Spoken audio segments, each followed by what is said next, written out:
पहले समय में किसी नगर में एक धनी व्यापारी रहता था। दूर दूर तक उसका व्यापार फैला हुआ था। नगर के सभी लोग उस व्यापारी का सम्मान करते थे।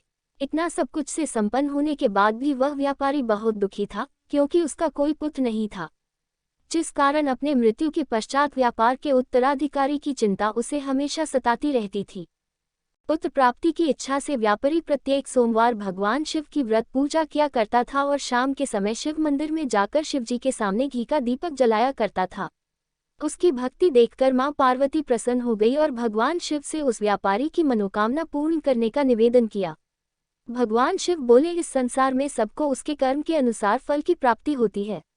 जो प्राणी जैसा कर्म करते हैं उन्हें वैसा ही फल प्राप्त होता है। शिवजी द्वारा समझाने के बावजूद मां पार्वती नहीं मानी और उस व्यापारी की मनोकामना पूर्ति हेतु वे शिवजी से बार बार अनुरोध करती रही। अंततः माता के आग्रह को देखकर भगवान भोलेनाथ को उस व्यापारी को पुत्र प्राप्ति का वरदान देना पड़ा। वरदान देने के पश्चात भोलेनाथ मां पार्वती से बोले, आपके आग्रह पर मैंने पुत्र प्राप्ति का वरदान तो दे दिया, परंतु इसका ये पुत्र 16 वर्ष से अधिक समय तक जीवित नहीं रहेगा। उसी रात भगवान शिव उस व्यापारी के स्वप्न में आए और उसे पुत्र प्राप्ति का वरदान दिया और उसके पुत्र के 16 वर्ष तक जीवित रहने की भी बात बताई। भगवान के वरदान से व्यापारी को खुशी तो हुई, लेकिन पुत्र की अल्पायु की चिंता ने उस खुशी को नष्ट कर दिया। व्यापारी पहले की तरह सोमवार के दिन भगवान शिव का विधिवत व्रत करता रहा। कुछ महीनों के बाद उसके घर अति सुंदर बालक जन्म लिया। घर में खुशियां भर गई। बहुत धूमधाम से पुत्र जन्म का समारोह मनाया गया, परंतु व्यापारी को पुत्र जन्म की अधिक खुशी नहीं हुई, क्योंकि उसे पुत्र की अल्प आयु के रहस्य का पता था। जब पुत्र 12 वर्ष का हुआ तो व्यापारी ने उसे उसके मामा के साथ पढ़ने के लिए वाराणसी भेज दिया। लड़का अपने मामा के साथ शिक्षा प्राप्ति हेतु चल दिया। रास्ते में जहाँ भी मामा भांजा विश्राम हेतु रुकते, वहीं यज्ञ करते और ब्राह्मणों को भोजन कराते।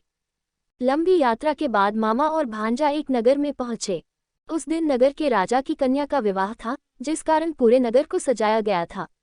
निश्चित समय पर बारात आ गई, लेकिन वर का पिता अपने बेटे के एक आंख से काने होने के कारण बहुत चिंतित था। उसे भय था कि इस बात का पता चलने पर कहीं राजा विवाह से इनकार न कर दे, इससे उसकी बदनामी भी होगी। जब वर के पिता ने व्यापारी के पुत्र को देखा तो उसके मस्तिष्क में एक विचार आया। उसने सोचा, क्यों न इस लड़के को दूल्हा बनाकर राजकुमारी से विवाह करा दूं। विवाह के बाद इसको धन देकर विदा कर दूंगा और राजकुमारी को अपने नगर ले जाऊंगा। वर के पिता ने लड़के के मामा से इस संबंध में बात की। मामा ने धन मिलने के लालच में वर के पिता की बात स्वीकार कर ली। लड़के को दूल्हे का वस्त्र पहनाकर राजकुमारी से विवाह कर दिया गया। राजा ने बहुत सारा धन देकर राजकुमारी को विदा किया।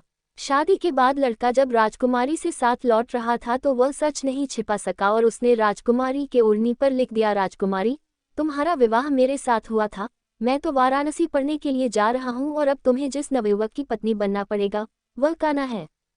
जब राजकुमारी ने अपनी ओढ़नी पर लिखा हुआ पढ़ा तो उसने काने लड़के के साथ जाने से इनकार कर दिया। राजा सब बातें जानकर राजकुमारी को महल में रख लिया।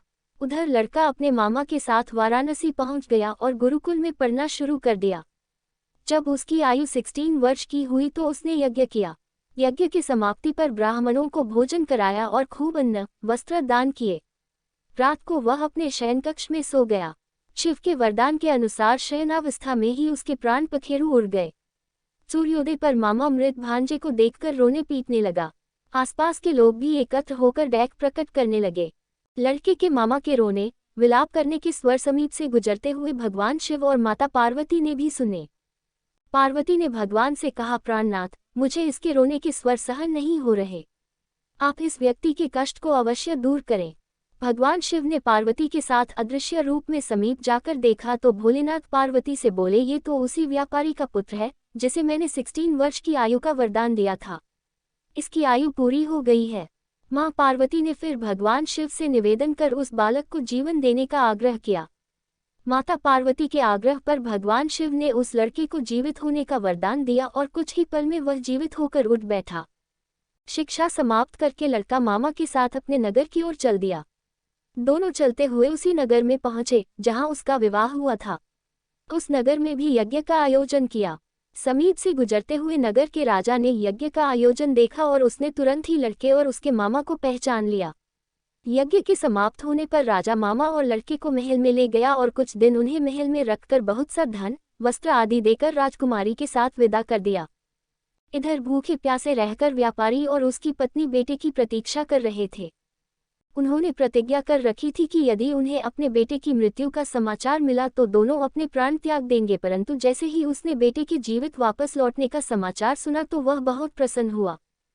वह अपने पत्नी और मित्रों के साथ नगर के द्वार पर पहुंचा।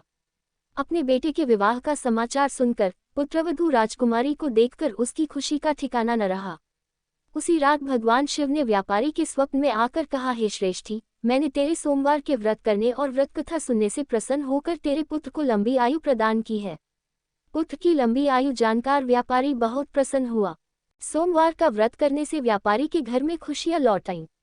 शास्त्रों में लिखा है कि जो स्त्री पुरुष सोमवार का विधिवत व्रत करते और व्रत कथा सुनते हैं उनकी सभी इच्छाएं पूरी होती हैं। सोमवार व्रत भगवान शिव को समर्पित है। त्रिदेवों में एक माने जाने वाले भगवान शिव को प्रसन्न करने के लिए हिंदू धर्म में सोमवार व्रत का विधान है। माना जाता है कि सोमवार का व्रत पूरे विधि विधान के साथ करने से मन की सारी इच्छाएं पूर्ण हो जाती हैं। प्राचीन शास्त्रों के अनुसार सोमवार के व्रत 3 तरह के होते हैं: सोमवार, 16 सोमवार और सौम्य प्रदोष। तीनों तरह के व्रतों की पूजा विधि एक ही है पर व्रत कथा अलग अलग है। सोमवार व्रत सूर्योदय से प्रारंभ कर तीसरे पहर तक किया जाता है। शिव पूजा के बाद सोमवार व्रत की कथा सुननी आवश्यक है। व्रत करने वाले को दिन में एक बार भोजन करना चाहिए। सोमवार को ब्रह्म मुहूर्त में सोकर उठें। पूरे घर की सफाई कर स्नानादि से निवृत्त हो जाएं। गंगा जल या पवित्र जल पूरे घर में छिड़कें। घर में ही किसी पवित्र स्थान पर भगवान शिव की मूर्ति या चित्र स्थापित करें।